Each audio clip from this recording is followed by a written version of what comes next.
टाटिया साहेब, मला मान्य आहे मागच्या वेळेस माझ्या वडिलांसाठी तुम्ही या शहरामध्ये प्रचार करत होता, हिनाताई प्रचार करत होती, तुम्ही सुद्धा आमच्या सोबत मतं मागितले.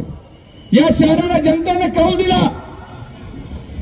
10 भारतीय जनता पार्टी, 11 काँग्रेस, 4 MIM, 1 अपक्ष, 1 राष्ट्रवादी, 27 लोकांची सत्ता बसवली. त्यातले अनेक नगरसेवक इथे बसलेले आहेत, समोर बसलेले असतील आणि काही भाऊ. आम्ही विचार केला की या शहराने जरी बहुमत आपल्याकडे नसेल दिलं तरी एक जबाबदारी दिलेली आहे.